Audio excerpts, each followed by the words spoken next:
Today's lesson is Trump's global tariff policy sparks concerns. Hi, everybody. I'm Roger. And I'm Mike. And today we are going to talk about something called tariffs. Okay, tariffs, that's kind of tax you pay on imported goods.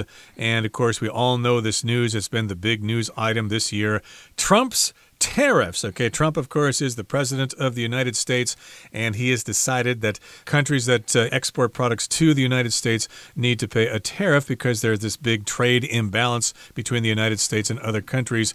And some people think it's a good idea, some people think it's a bad idea, but we're going to be trying to be neutral on this. We're going to just be talking about this global tariff policy, and it sparks concerns. People are kind of worried about this. Yeah, it seems almost every day you open the newspaper or turn on the TV news, especially the financial section or the business news, and something has happened. The U.S. dollar has been on a yo-yo ride. The Taiwan dollar has also kind of been following along as new tariffs get announced, and then a few days later they get taken back. It is a bit of a mess and a bit of confusing. I was overseas not long ago, and I heard some business people at breakfast just kind of complaining about this, saying it's sort of like doing a math problem where you have x plus y. Now you have x plus y plus z, and you're never sure what the z value is going to be tomorrow. So it just makes everything so confusing and complicated and really hard for businesses to do. One of the things that they absolutely love to do and need to do, make plans for the future, right? Because you don't know whether you should be building that new factory in China or India or America, because everything could change tomorrow or after the next tweet from the President of America. It is kind of interesting to see what happens as a result of this, whether you're for them or against them. But that's what we're going to be talking about today, these tariffs. And it sparks those concerns. It kind of starts this debate. Everybody needs to talk about that. So let's get to it. Let's listen to the first part right now. Trump's global tariff policy sparks concerns. On April 2nd, 2025, U.S. President Donald Trump signed an executive order introducing new tariffs on imported products. Under the new policy, a baseline 10% tariff was to be applied to imports from all countries. In addition, higher rates were to be applied for around 80 countries, including a 145% tariff on products from China. However, the announced tariffs on most countries were soon paused for 90 days to allow time for new trade talks. 大家好，标题中介绍动词 spark， 意思是引发、激起。例如 The couple's argument was sparked by a minor disagreement about which movie to see. 这对夫妻为了要看哪一部电影的小歧义而引发争执。或者 The controversial film sparked protests. 那部具争议性的电影引发抗议。再来看到形容词 executive， 表示行政的、管理的。例如 Tom works for the executive branch of the government. Tom 在政府的行政部门工作。或是 The company is trying to fill several executive positions. 该公司正在努力填补几个行政管理职位。继续看到名词 percent， 它的意思是百分之点点点。例如 The store is offering a discount of 25% for all winter clothing items. 这间店提供所有冬季服饰75折的折扣。也可以说 Around 90% of the people we asked said that they eat meat. 我们询问的人中大约90%皆表示他们吃肉。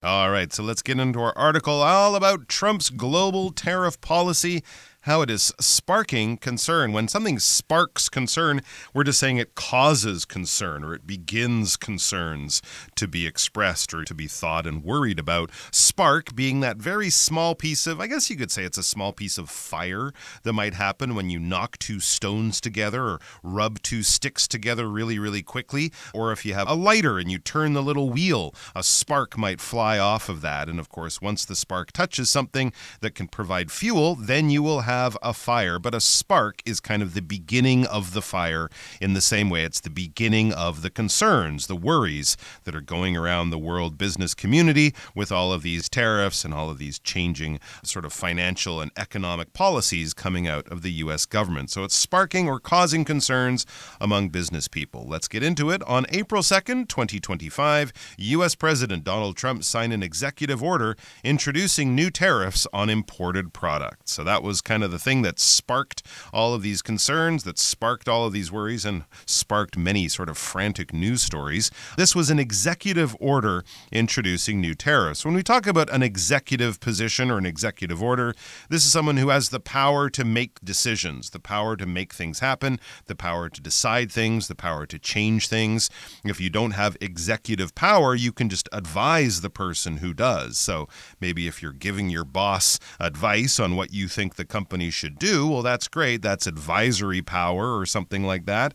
You're being consulted for your advice, but you don't have the ability to actually make the decisions. In the U.S. government, at least, the president can sort of enact new rules just by being the president. That's an executive order. The difference is, with a law, it goes through Congress, it's debated, it's voted on, and it becomes part of the legal framework. It becomes part of the rules of the country. Executive orders can get basically eradicated, erased, and deleted by the next president who comes along. So it's not a law, but for as long as that person, in this case Donald Trump, is the president, it can be a law. It is a rule that has to be followed. So these are executive orders, and Donald Trump signed many of them when he first came into power, but as I said, they might only run for the 4 years that he is president. Yeah, they may be canceled later on, depending on who becomes president in the future. We don't know.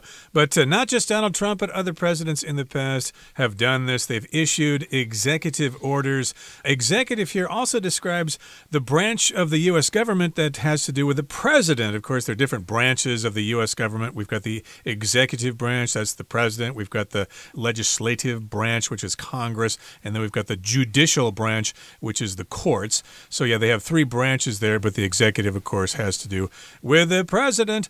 And he did issue this executive order. He signed it, and it introduced new tariffs on imported products. So if products come from overseas, there's a tax added onto them. Under the new policy, a baseline 10% tariff was to be applied to imports from all countries. So that was the basic rule. The basic tariff, or the baseline tariff, was 10%. When we say a baseline, well, that's kind of, think of a tennis court. That's where the player will serve from. They'll serve from the baseline. So if you think of a tennis court, especially the way it's often shown on the television with filming from one end, that is the bottom line. It's the baseline. This is the most basic rule. So in the same way that if you buy an airplane ticket, you can buy a first class ticket, you can buy business class, they will all be very expensive, but the most basic ticket, the economy ticket, is kind of the baseline fare. If you want to fly to Japan, you will have to spend at least $8,000. That's the cheapest ticket to get on the plane. You can spend a lot more and sit up in first class and have all the fancy food and all that, but the basic level, the basic ticket, or the baseline price would be such and such. In this case, the baseline tariff was 10%. So 10%, or 10 out of 100, right? That symbol that we have in math with two circles and a diagonal line between them, that is the percentage symbol, and that is out of 100 per cent, which of course century and cent is the French word for 100. So 10%. So basically, if I'm importing something from Taiwan and it should cost 1,000 NT dollars in local money to an American, it will now be $1,100. And of course, the company will probably pay that, because if they raise the prices, the consumers in America probably won't buy their products anymore because they're more expensive. So companies will often end up losing money, or customers will have to pay more. But that's the baseline tariff, and that was to be applied to imports from all countries. The countries that President Trump likes, quote unquote likes, he's friendly with, and the countries that he's kind of annoyed with or doesn't like, all of them will have to pay 10% just to get their stuff into America to sell it to American people. And of course, those countries don't pay the tariff. It's the consumers who actually pay an extra amount of money. So the consumers are the ones who are actually paying those tariffs if they buy those imported products. Or the companies who will have to raise the prices. True, indeed. Yeah. Now, in addition, also, higher rates were to be applied for around 80 countries, including a whopping 145% tariff on products from China. Okay, China, of course, is the world's manufacturing giant. So, of course, China is going to be singled out here. The U.S. trade deficit with China is really, really big. So, of course, he's targeting China especially, probably other countries as well, countries that the United States has huge trade deficits with. So that's the biggest tariff going to China and other countries. However, the announced tariffs on most countries were soon paused for 90 days to allow time for new trade talks. Now, you touched on this a little bit before. He has issued that executive order, but it keeps going back and forth. Sometimes the tariff is effective. Sometimes it's been sort of canceled or delayed or whatever. So, of course, that's going to cause a lot of confusion in the world's stock markets or whatever. And I'm sure all of you have seen the prices of things going up and down as a result of this changing. All right, we're at the end of the first part of our lesson. Let's move on now to the second part. We will listen first. The Trump administration said the tariffs are meant to reduce the trade deficit and encourage domestic production. However, economists are skeptical that either goal will be achieved. They also warn that the tariffs may lead to higher prices, disrupted supply chains, and retaliatory trade measures. Meanwhile, administration officials have offered conflicting statements on whether the tariffs are part of a long-term economic policy or just a short-term tool to pressure other countries into making new trade deals. 第二部分介绍名词 administration 表示政府、行政、管理部门。可以说 The new mayor's administration promised major reforms. 新市府团队承诺推行重大改革。又或者说 Many people had high hopes for the new administration. 许多人对新的行政团队有很高的期许。后面看到名词 economist， 它的意思是经济学家。例如As an economist, Professor Huang focuses on studying the effects of inflation on spending. 身为经济学家，黄教授专注于研究通膨对消费的影响。再一句 Economists have predicted that the country's economy will grow by 3% next year. 经济学家预测明年该国的经济将成长 3%。下一个看到形容词 skeptical， 表示怀疑的，持怀疑态度的。例如Several experts were skeptical of the data in the report. 好几名专家对报告中的数据持怀疑态度。也可以说 Carla is skeptical about her chances of getting the job. Carla 怀疑自己能获得这份工作的机会有多大。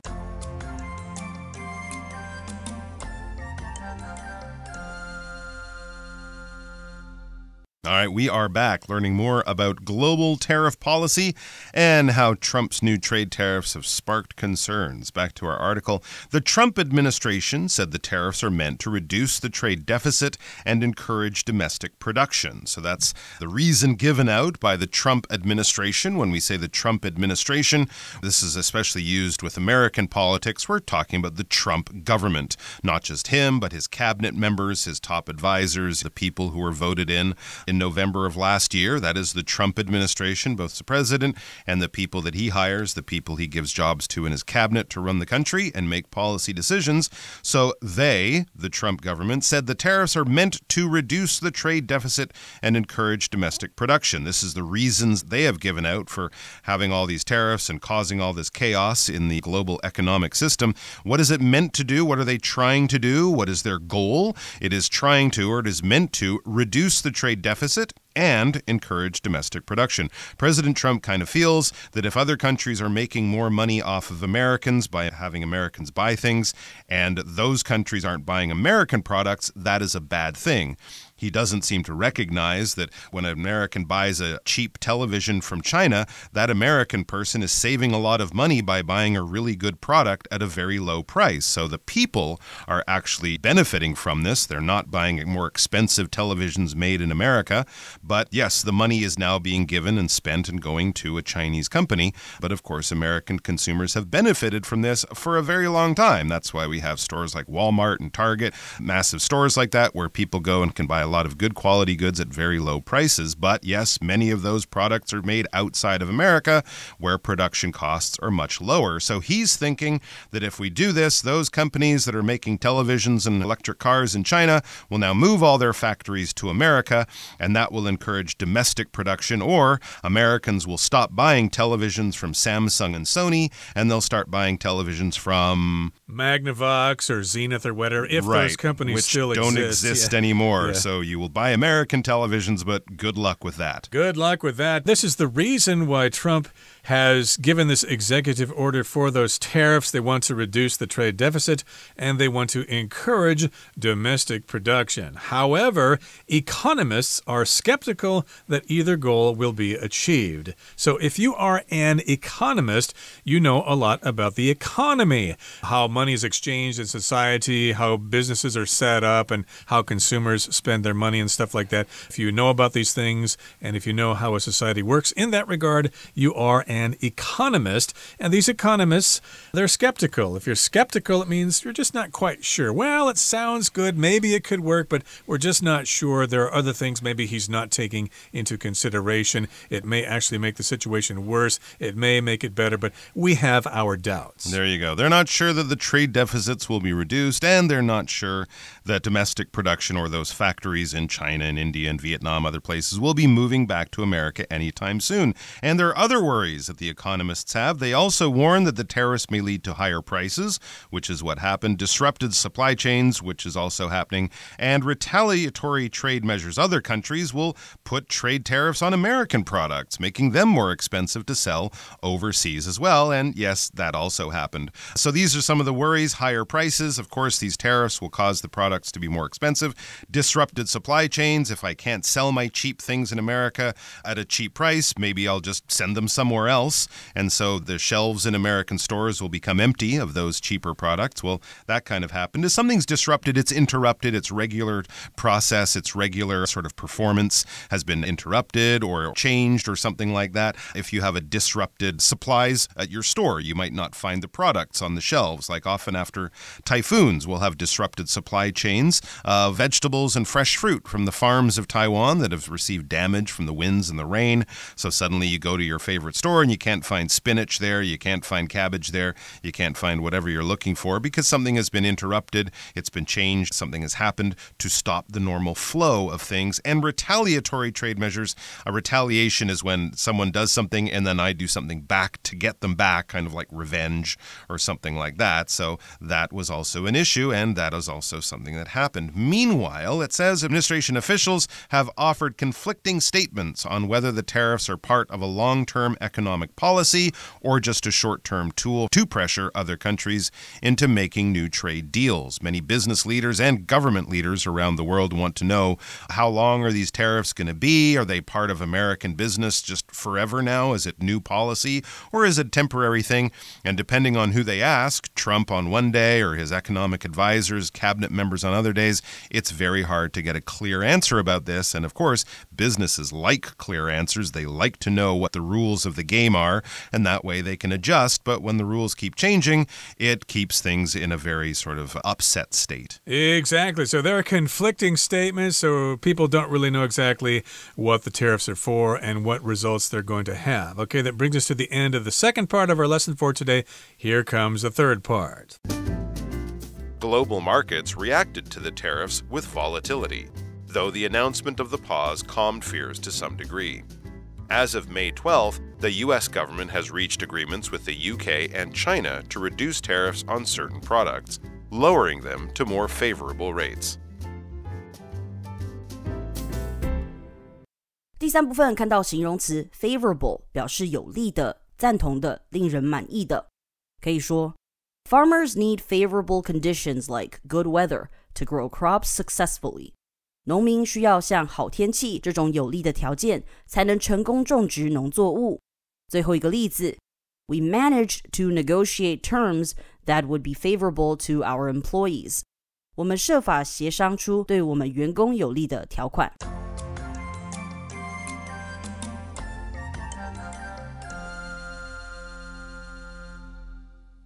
Okay, in the third part here it says, global markets reacted to the tariffs with volatility, though the announcement of the pause calmed fears to some degree. So volatility is from the word volatile or volatile. That just means things can change suddenly. Oftentimes it's for the worse. So of course the markets were volatile. They couldn't really react properly to this. They just kind of panicked. They weren't really sure exactly what to make of this situation, how to interpret this situation. So it probably caused a lot of problems in global markets all over the world, not just the trading markets, but the stock markets and any other kind of markets there are. And it says, as of May 12th, the U.S. government has reached agreements with the UK and China to reduce tariffs on certain products, lowering them to more favorable rates. These are much better rates, something that is favorable to you. It's just better for you than the other options. So if someone gives you favorable treatment, they kind of treat you a little bit better than other people. So yes, they did lower them, but they're still higher than they were before. I think the U.S. tariffs before Trump were 3.5%. Now they're paying 10%, and this is supposed to be a good thing. Well, I guess compared to the alternative, it is. But still, tariffs are definitely going to be slowing world business down for quite a while. Okay, everybody, it's time to listen to our Chinese teacher, Hanny.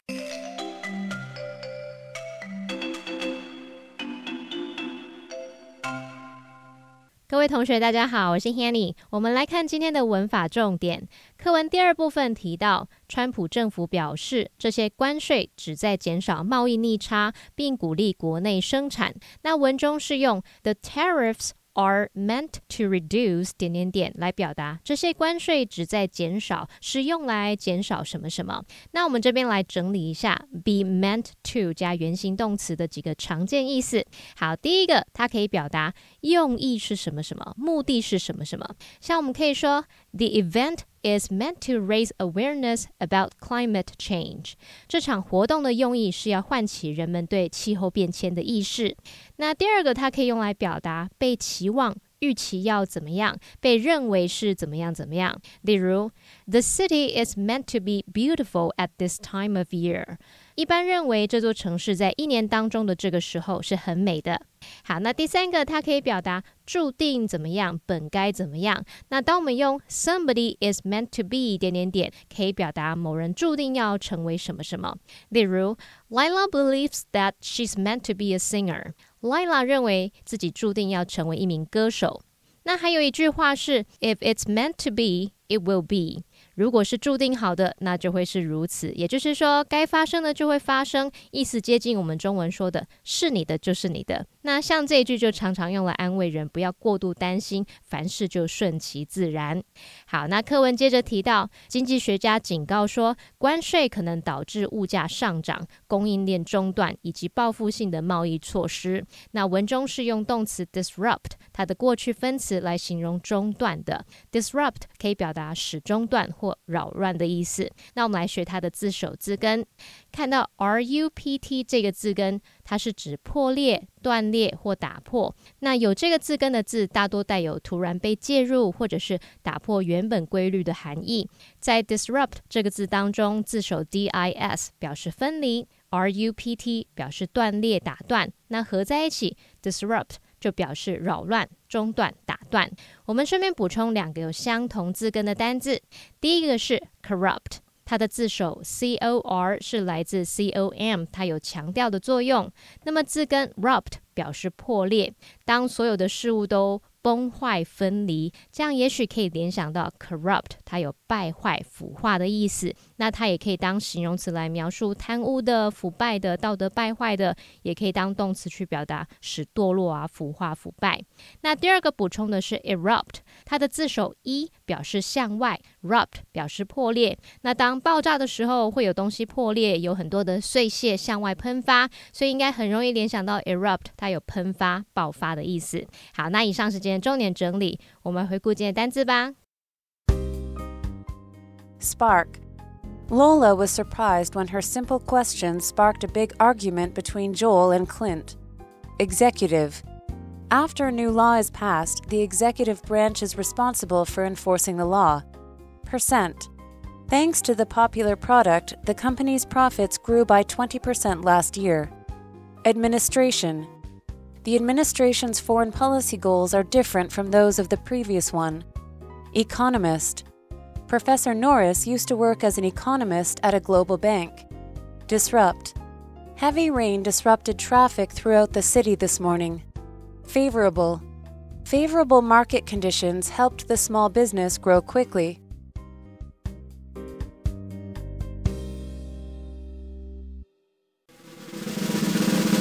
Discussion starter starts now! Here's our discussion starter for today. The question is, do you think that the new U.S. tariff policy will do more harm than good? Why or why not? I would have to say yes. I think the tariffs will have negative effects overall because every economic expert I've seen on television and read in the newspaper says that they will, and I think that they probably know a lot more about this than I do, and then that certain politicians do as well. Well, I have to say no here. I believe that the new tariff policy will do more good than harm, since it's obviously a policy from Donald Trump, and he's a really great guy. Everybody loves him in his party. Everybody else loves him as well. The people who hate him don't really know that they really hate him. They actually love him in their hearts. Well, that brings us to the end of another edition of our program, and please make sure you join us again next time. From all of us here, I am Roger. I am Mike. See you next time.